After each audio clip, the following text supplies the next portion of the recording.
여러분들 서로 인사합시다. 예수님의 이름으로 사랑합니다.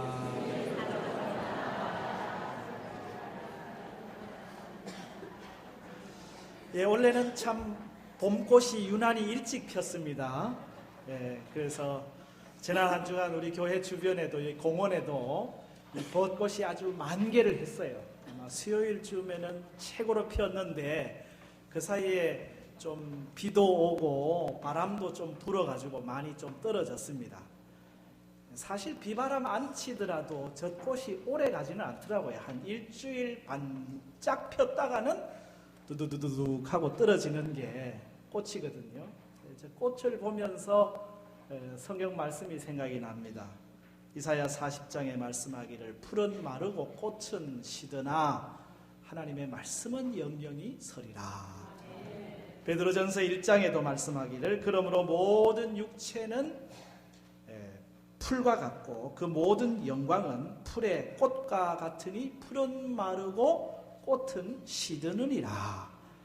우리 인생이 뭐냐?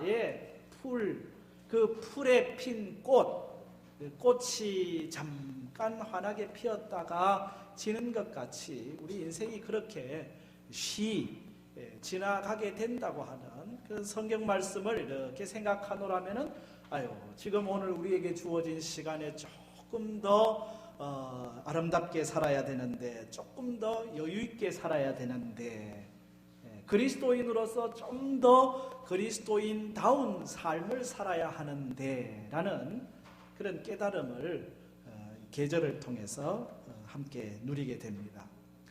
제가 아는 어떤 부부가 있습니다. 이 두 분은 지금은 이제 다 부부 장로님이 되셨는데 이 두 내외가 시장에를 갔어요. 그 시장에 가서 아내가 과일 가게에서 이제 과일을 삽니다. 바구니에다가 이제 과일을 담는데 보통 그렇습니다. 여자들이 과일을 살 때 그냥 주워 담는 게 아니고 고릅니다.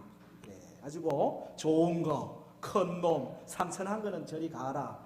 좋은 거, 흠 없는 거, 맛있어 보이는 거, 색깔, 빛깔 좋은 거. 그래 이제 주워 담는 거예요. 그 옆에 있던 남편이 그냥 그래 담지 말고 있는 대로 위에서부터 차례대로 담아라. 네가 다 좋은 거 가져가면 나중에 오는 사람은 흠진 거, 못한 거 가져갈 수밖에 없지 않나. 그래도 들은 척 만척 그냥 좋은 거 다 담는 거예요. 그러니 남편이 돌아서면서 중얼거리는 겁니다. 그러면은 예수 믿는 사람하고 안 믿는 사람하고 차이가 뭐노? 그 말이 작게 얘기했는데 이 권사님한테는 아주 크게 들린 거예요. 깜짝 놀라가지고 충격을 받은 거예요. 그래, 예수 믿는 사람하고 안 믿는 사람이 뭔가 좀 달라야 되는 거 아닌가. 그 말에 감동이라 그래야 될까요? 충격을 받았다 그래야 될까요? 그 다음부터는 이제 과일을 살 때 위에서부터 차례대로, 더군다나 이 흠 있는 거, 좀 못생긴 거, 빛깔 안 좋은 거, 그런 거를 오히려 사는 거예요. 과일 아주머니가 이상하다 할 정도로. 그렇게 예수 믿는 사람들은 삶의 좀 다른 모습들을 보여야 된다고 하는 거잖아요. 예수 믿는 사람과 안 믿는 사람의 차이, 그리스도인다운 삶, 그것을 다른 말로 하면은 그리스도 예수를 본받는 삶이라고 그렇게 얘기할 수 있겠죠. 오늘 말씀의 제목을 그리스도 예수를 본받아라고 했는데 이건 오늘 본문 5절에 있는 말씀 그대로 갖고 온 겁니다.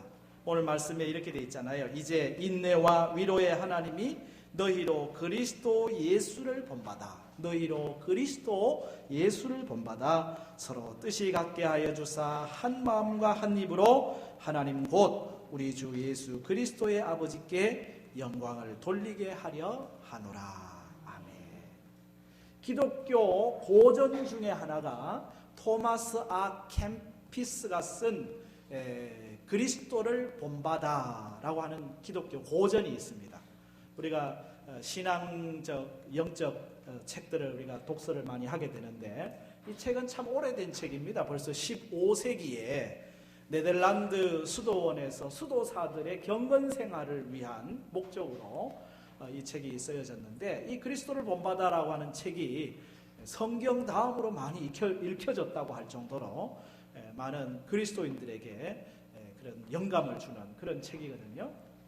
이 책을 통해서 이 토마스 아 캠피스는 그리스도인의 삶이라고 하는 것이, 그리스도를 본받는 삶이라고 하는 것이 사랑으로 기결된다고 하는 거예요. 아무리 사람이 큰 정치적 우위를 지니고 학식을 많이 가졌다고 할지라도 그것이 그 사람의 위대함을 나타내는 것이 아니고, 진정한 위대함이란 사랑에 있다라고 하는 점을 이제 강조하면서 영적 생활, 내면 생활, 하나님과의 그 인격적 만남, 그리고 예수 그리스도를 통한 그런 그 성수, 하나님과 영적으로 합의를 이루는 성만찬, 뭐 이런 것들에 대한 자세한 경건 생활의 내용들을 보여주고 있거든요. 한마디로 그리스도를 닮는, 본받는 삶에 대한 이야기입니다. 왜 하나님이 우리를 부르셨느냐? 부르심의 목적이 뭐냐? 베드로서 2장 21절에는 이렇게 말씀하죠. 이를 위하여 너희가 부르심을 입었으니 그리스도도 너희를 위하여 고난을 받으사 너희에게 본을 끼쳐 그 자취를 따라오게 하려 하셨느니라. 예수 그리스도를 본받아 살도록 오늘 하나님께서 우리를 부르시고 세우셨다고 하는 그런 말씀이잖아요. 우리가 로마서를 공부를 하고 있습니다마는 12장부터 쭉 말씀의 내용은 한마디로 그리스도인의 삶, 예수 그리스도를 본받는 그리스도인의 삶이 어떠한가를 말씀하고 있거든요. 12장에서 우리 그리스도인들은 하나님 앞에 산 제물을 드리는 그런 삶을 살아가야 된다. 13장에서 우리 그리스도인들은 위에 있는 권세들에게 다 순종하는 삶을 살아가야 된다. 14장에서 우리 그리스도인들은 연약한 사람들, 그들의 연약함을 보더듬어 주면서 함께 비판하지 않고 돌보는 것이다 라고 하는 말씀을 주셨거든요. 이 15장을 넘어오면서 사실은 15장에도 같은 맥락입니다만은 우리 그리스도를 본받는 삶의 내용들을 조금 더 구체적으로 말씀을 하고 있어요. 그 첫째가 연약한 자의 약점을 담당해야 된다. 아멘. 연약한 자의 약점을 담당해야 된다. 1절 시작이 이렇잖아요. 믿음이 강한 우리는 마땅히 믿음이 약한 자의 약점을 담당하고, 믿음이 강한 우리는으로 시작하거든요. 여러분은 믿음이 강한 분들입니까? 아멘이 약한데 여러분 믿음이 강한 분들이 되시기를 바랍니다. 믿음이 강한 사람이 강해야 약한 사람을 도와줄 거 아닙니까? 내가 약한데 어떻게 약한 사람을 도와줄 수 있겠어요? 내가 약한데 어떻게 다른 사람을 포용할 수 있겠어요? 내가 믿음이 강한 사람이 돼야 연약한 자의 약점을 담당할 수 있으니까 믿음이 강한 우리는 이라고 말씀하거든요. 세상에서는 강해지는 이유가 뭐냐면 남들 위에 올라가기 위해서 강해지려고 해요. 살아남기 위해서 강해지려고 해요. 더 많은 것을 위해서 강해지려고 해요. 태권도장에 이렇게 써놓은 걸 보니까 강해야 산다 이래 써놨더라고. 태권도장에 오는 아이들한테 강해야 산다. 뭔 얘기입니까? 오늘 세상을 봐라. 정글의 법칙인데 약육강식인데 약해가지고는 못 사니까 육체도 정신도 모든 게 강해야 된다. 강해야 내가 살고, 강해야 내가 다른 사람 위에 올라가고, 세상에서 강해져야 되는 이유는 내가 살기 위한 목적이에요. 그러나 믿음에 강해져야 되는 이유는 뭐냐면 연약한 자를 돌보기 위해서 우리는 믿음에 강한 자가 되어야 된다고 하는 거거든요. 믿음에 강한 자가 돼야 베풀 수가 있고, 믿음이 강한 자가 돼야 용납을 하고 세우고 함께 할 수가 있거든요. 여러분 믿음에 건강하시기를 바랍니다. 믿음의 부자가 되기를 바랍니다. 그래야 연약한 자를 도울 수 있기 때문에 그렇죠. 믿음이 연약한 자의 약점을 담당하라고 되어 있거든요. 담당한다는 것은 내가 짊어지는 거예요. 연약한 자의 약점을 담당하라고 하는 거예요. 여러분 약점은 캐내는 게 아닙니다. 약점이 보물인 줄 알고 막 캐는 분들이 있는데 남의 약점을 빨리 캐가지고 보물 아니에요. 그건 캐봐야 냄새만 납니다. 그러니까 냄새 나는 걸 어떻게 하는 게 제일 좋아요? 덮어야 됩니다. 재로 덮든지 뭐로 덮든지 덮어버려야 되지. 약점을 캐가지고 냄새만 진동하고 득될 게 아무것도 없잖아요. 성경은 뭘 얘기하면 연약한 자의 약점을 담당하라. 약점 없는 사람 누가 있어요? 다 약점 있죠. 저라고 약점 없나요? 여러분 약점 없습니까? 다 약점 있지. 그걸 다 캔다고 생각해 보세요. 그러면은 우리가 살지를 못해요. 그러므로 약점은 서로 덮어주고 담당할 수 있는 것, 그것이 우리의 삶의 감동이고 우리의 삶의 기쁨이 되는 줄로 깨닫기를 바랍니다. 여러분, 영국의 엘리자베스 1세 여왕이 통치할 시절에 이 남아프리카 지역의 연방을 통합하기 위해서 전략적으로 중요한 역할을 하던 추장들을 쭉 전부 이 영국 왕실에 모시고 만찬을 베푸는 그런 자리가 있었다고 합니다. 이 만찬에 온 추장들이 사실은 자연적 삶을 살던 사람들이잖아요. 문명사회에서 더군다나 이 왕실의 어떤 그 법규와 규례를 따라서 살아보지 못한 사람들, 그러니까 아마도 이 추장들한테 미리 오리엔테이션을 하는 거예요. 식사 자리에서 예절은 이런 것이고, 그 다음에 포크질은 어떻게 하고, 칼질은 어떻게 하고, 소리는 내지 말아야 되고, 자세하게 오리엔테이션을 다 했겠죠. 그리고 이제 여왕이 참석하는 만찬에 추장들이 쭉 같이 하고, 그리고 관리들도 다 같이 해가지고 이제 만찬이 벌어지는 거예요. 만찬이 한참 진행이 되는데 얼마나 서툴겠어요. 처음으로 포크질을 하고 칼질을 하려니까. 우리 또 젓가락으로 먹다가 칼 가지고 포크로 먹으려고 그래봐요. 불편하잖아요. 평소에 늘 손으로 먹던 분들이 이게 힘들잖아요. 에따 모르겠다 내려놓고 한 사람이 추장이 그냥 손으로 먹기를 시작하는 거예요. 그 옆에 관리들이 보니까 이게 난감하거든요. 여왕은 앉아 계시고 무례하게 말이에요. 손으로 저렇게 음식을 먹고 있으니 안절부절. 근데 그 장면을 이 엘리자베스 1세 여왕이 보았어요. 빙그레 웃으면서 여왕이 칼과 포크를 내려놓더니 손으로 음식을 먹기 시작하는 거예요. 상상도 할 수 없는 일이잖아요. 여왕이 채신머리 없이. 그러나 그 추장이 손으로 먹고 있는 광경을 보면서 손으로 집어 먹으니까, 그러니까 다른 추장들이 눈치를 슬 살피다가 여왕도 먹고 여기도 먹거든. 다 내려놓고 자기도 이제 손으로 먹어. 그러니 다른 관리들도 여왕도 손으로 먹고 있는데 관리들도 내려놓고 먹고, 그래 즐겁게 식사를 했다는 거예요. 그래 이 추장들이 임금이 제안하는 제안을 100% 수용을 하고 원하는 그 정책을 함께 해 나갈 수 있었다고 하는 그런 일 하거든요. 그렇습니다. 있는 그대로 받아주는 것이 감동입니다. 만약 여기 이 여왕이 무례하다고 화를 내고 성을 냈다고 하면은 기분이 나빠가지고 하던 일들도 잘 안 될 거 아니겠어요? 하나님께서 우리에게 믿음을 주셨습니다. 하나님 우리에게 은사를 주셨습니다. 하나님 우리에게 달란트를 주셨습니다. 결코 자랑하기 위해서가 아닙니다. 많은 경우에 강한 자가 약한 자의 약점을 이용해서 사는 경우가 많거든요. 약한 자의 약점을 이용하면서 살아가면 안 돼요. 여러분, 아내들이요, 남편의 약점을 이용하지 말기를 바랍니다. 아멘도 크게 안 하시고, 남편들이요 아내의 약점을 이용하지 말기를 바랍니다. 성도들의 약점을 이용하려고 하면 안 돼요.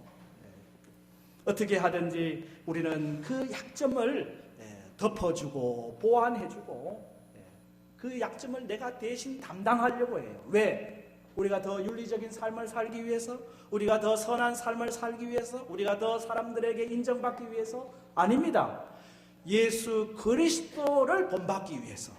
예수 그리스도께서 우리의 약점을 담당하신 분이잖아요. 만약에 예수님께서 우리의 약점을 캐려고 마음 잡수시고 내가 너 약점 한번 캐보자 하고 달려드시면은 우리가 주님 앞에 설 수 있는 사람이 어디 있어요? 예수님이 우리 약점 다 덮어주시고, 예수님 우리 연약함 다 덮어주시고, 눈 감아주시고, 모른 척 해주시고, 할렐루야. 그러니까 오늘 우리가 주님 앞에 서 있는 거지.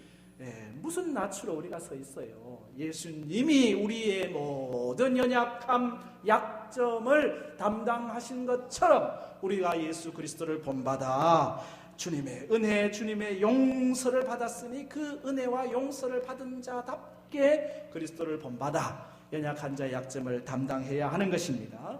그러므로 비판하지 말기를 바랍니다. 긍휼을 베푸시기 바랍니다. 덮어주시기를 바랍니다. 사랑하기를 바랍니다. 아무리 좋은 말을 하고 옳은 말을 한다고 할지라도 덮어주는 것이 없으면 거기엔 예수님 없어요.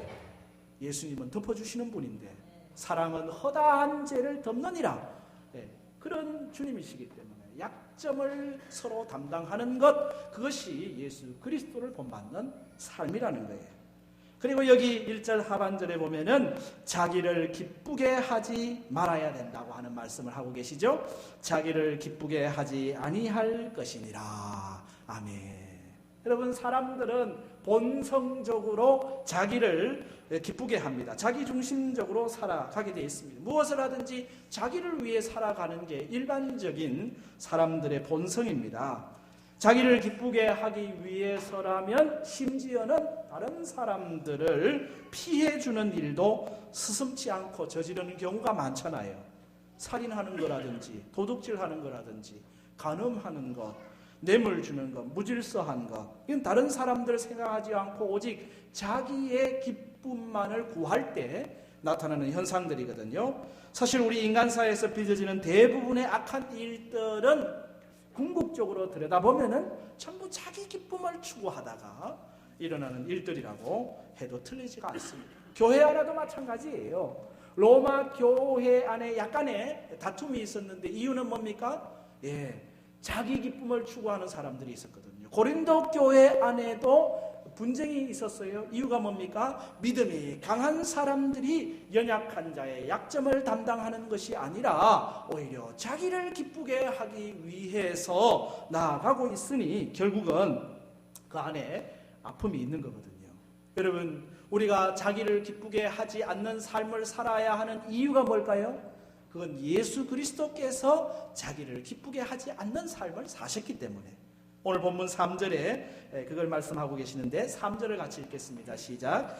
그리스도께서도 자기를 기쁘게 하지 아니하셨나니 기록된 바 주를 비방하는 자들의 비방이 내게 미쳤나이다 함과 같으니라. 아멘. 예수님은 철저하게 자기를 기쁘게 하지 않는, 자기를 내려놓는, 자기를 비우는 삶을 사신 거예요. 하나님의 영광 자리도 비우셨습니다. 낮고 천한 인간의 몸을 입으셨습니다. 말구유에 오셨습니다. 세리와 죄인의 친구가 되셨습니다. 예수님이 자기 자신을 기쁘게 하기 위한 삶의 내용이 있나요? 없어요. 집을 장만하셨나요? 뭐가 있나요? 여우도 꿀이 있고 참새도 새끼들 보금자리가 있는데 인자는 머리 둘 자리가 없다. 예수님은 자기를 위해서, 자기의 기쁨을 위해서 한 게 없어요. 가족도 없이 지나셨잖아요. 모든 것을 우리를 위해 내어주시고 사람들의 조롱과 비난을 받으셨어요. 십자가를 지셨어요. 십자가 지셔야 될 이유가 있었습니까? 없습니다. 죄가 없으신 예수님, 무엇 때문에 예수님이 십자가 지셨나요? 우리를 부요하게 하기 위하여, 우리를 구원하시기 위하여 예수님은 자신의 기쁨을 내려놓았다고 하는 것이잖아요. 주님이 우리를 기쁘시게 하기 위하여 자기를 기쁘게 하지 않는 자기 부인의 삶을 사신 것처럼 주님은 오늘도 제자들에게 말씀하시는, 그리스도를 따른다고 하는 이들에게 말씀하시는 말씀의 내용은 뭡니까? 그것은 아무든지 나를 따라오려거든 자기를 부인하고 자기 십자가를 지고 나를 쫓을 것이니라. 자기를 부인하고 자기 십자가를 지는 삶, 그것이 그리스도를 따르는 삶, 그리스도 예수를 본받는 삶이라고 하는 겁니다. 예수를 따르는 삶의 중요한 열쇠가 여기에 있습니다. 자기를 부인하는 겁니다. 자기 십자가를 지는 겁니다.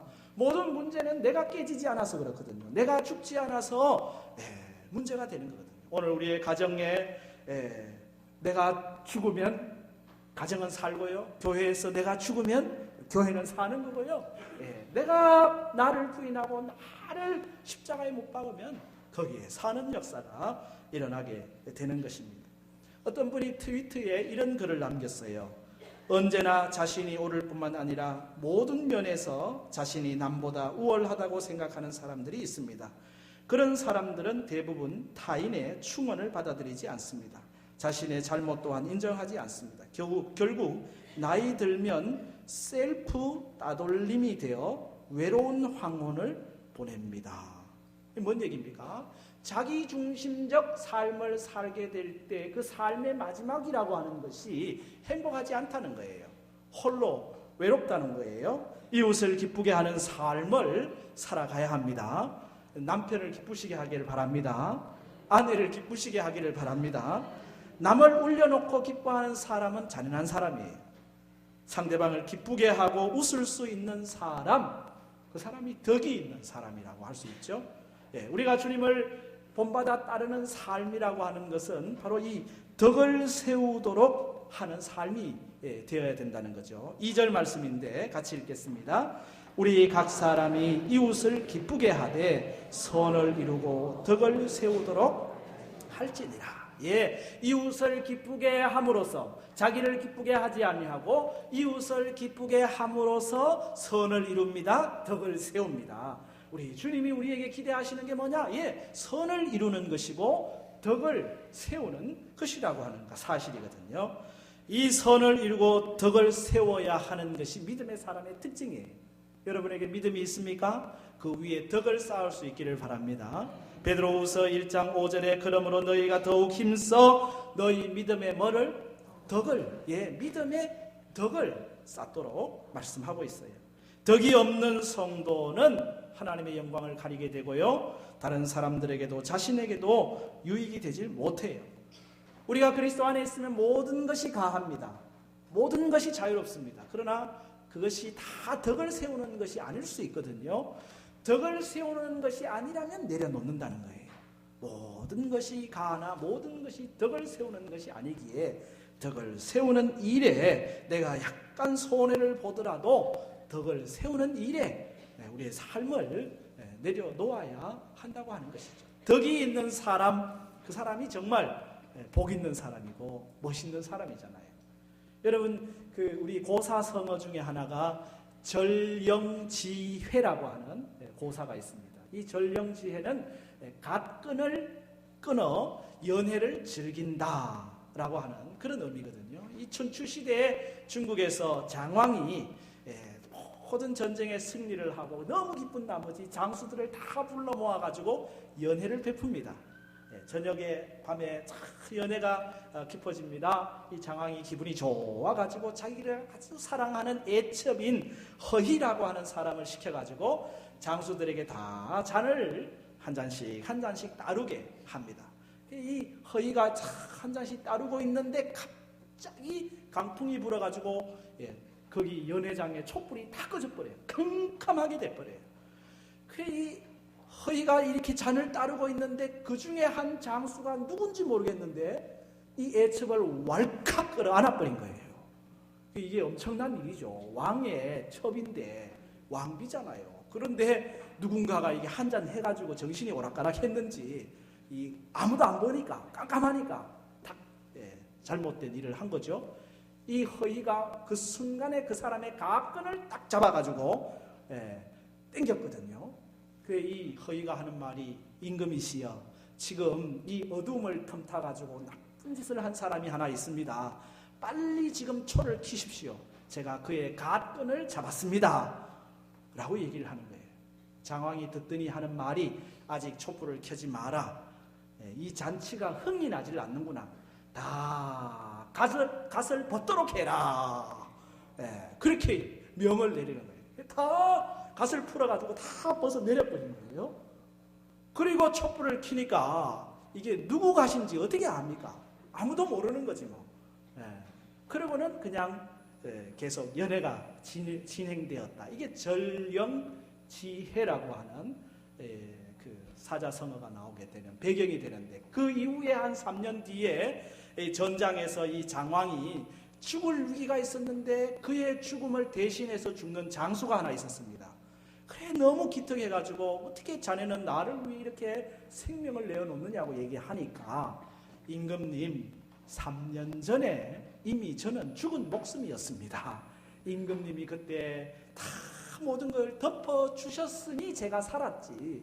그러니 그때 이후로 내가 임금님을 위해 죽기로 아예 작정을 했습니다. 이제서야 제 서원을 갚을 수가 있게 되는군요.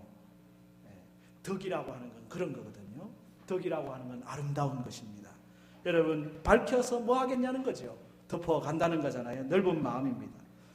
저희 목양식에는 격산덕해라고 하는 그런 족자가 하나 걸려 있습니다. 인격이 산과 같고 덕이 바다와 같아야 한다. 참 좋은 명구입니다. 그래서 늘 마음에 새기기 위해서 걸어놓게 되는데, 우리 한국교회 원로 중에 우리 최고 어른이 104세가 되시는 방지일 목사님이시잖아요. 그 방지일 목사님 언론 인터뷰에도 보니까 목사님 거실에 이 격산덕해라고 하는 현판을 걸어 놓으셨다고 그래요. 그러면서 어른이 88세가 되었을 때 어떤 분이 현판을 하나 선물하는데 뭐라고 썼냐면은 수산복해, 그러니까 생명이 산과 같고 복이 바다와 같기를 기대하는 마음으로 수산복해 이렇게 해가지고 현판을 보내왔는데, 아니 목숨이 그렇게 산과 같고 복이 바다와 같으면 뭐 하겠느냐. 인격이 산과 같고 덕이 바다와 같아야지. 그래, 그분한테 다시 써보내주세요. 격산덕해라고. 그렇게 격산덕해를 참 좋아하신다고 하는 언론 인터뷰를 보았습니다. 그렇습니다. 바다와 같은 덕, 넓은 걸 얘기하는 거잖아요. 넓은 마음을 얘기하잖아요. 너의 유익을 위해서 행동하는 나의 됨됨이, 이것이 이웃을 기쁘게 하는 삶이고 용납하는 삶이거든요. 그리스도 예수를 본받는 삶이라고 하는 게 뭐냐? 그게 바로 이겁니다. 이웃을 기쁘게 하는 삶입니다. 그래서 선을 이루고 덕을 세우는 것, 그것이 그리스도인의 삶이라고 하는 것이거든요. 그러면서 여기 마지막으로 그리스도를 본받는 삶이란 서로 뜻을 같이 하여야 한다고 하는 사실을 여기 5절과 6절에 말씀하고 있는데, 함께 5절 6절을 읽습니다. 이제 인내와 위로의 하나님이 너희로 그리스도 예수를 본받아 서로 뜻이 같게 하여 주사 한 마음과 한 입으로 하나님 곧 우리 주 예수 그리스도의 아버지께 영광을 돌리게 하려 하노라. 아멘. 예수님이 우리에게 기대하시는 삶이란 뜻을 같이 하는 것입니다. 한 마음이 되는 것입니다. 한 입으로 하나님께 영광을 돌리는 것입니다. 예수님의 관심은 여기 있는 거예요. 하나 되게 하시는 데 관심이 있어요. 예수님이 마지막 겟세마네를 앞두고 요한복음 17장에서 대제사장적 기도를 드리시잖아요. 그 기도의 내용이 뭐냐? 하나님 아버지와 내가 하나 된 것처럼, 내가 아버지 안에 아버지가 내 안에, 그래서 아버지와 내가 하나 된 것처럼 저들도 하나가 되게 하여 주옵소서. 이 예수님의 마지막 대제사장적 기도의 핵심이에요. 예수님이 이 땅에 오신 목적도 하나됨이죠. 우리와 하나님을 하나 되게 하고 너와 나를 하나 되게 하고, 십자가는 하나됨이잖아요. 성령의 역사는 뭡니까? 하나됨의 역사잖아요. 성령이 임하시니까 방언이 터집니다. 방언이 터지니까 어떤 역사예요? 너와 내가 서로 말이 안 통했는데 말이 통하잖아요. 내가 하는 말을 그가 알아듣고 그가 하는 말을 내가 알아듣고 언어가 하나가 되었다고 하는 바벨의 역사는 나눔입니다. 성령의 역사는 일치입니다. 사단의 역사는 분리입니다. 성령의 역사는 하나됨입니다. 성령이 역사하는 곳에 하나의 역사가 일어난다는 거예요. 예수 그리스도께서 이루시려고 했던 삶도 하나됨이고, 성령이 우리에게 요청하는 것도 하나됨. 그래서 에베소 4장은 성령의 하나되게 하신 것을 힘써 지키라 말씀하고 있거든요. 그리스도의 삶이란 결국 서로 뜻을 같이 하는 것입니다. 예수 그리스도를 본받는 삶의 결론은 뭡니까? 하나님께 영광을 돌리게 합니다. 6절의 끝에 있는 것처럼 하나님께 영광을 돌리는 것이 다 그리스도인의 삶의, 예수 그리스도를 본받는 삶의 결론이고 목적이고 목표가 되는 거거든요. 제가 여러분에게 질문을 던지니까 여러분 질문의 대답은 그냥 하나님의 영광을 위하여, 이렇게 대답하기를 바랍니다. 제가 질문 던져볼게요. 믿음이 연약한 자의 약점을 담당해야 되는 이유가 뭡니까? 하나님의 영광을 위하여.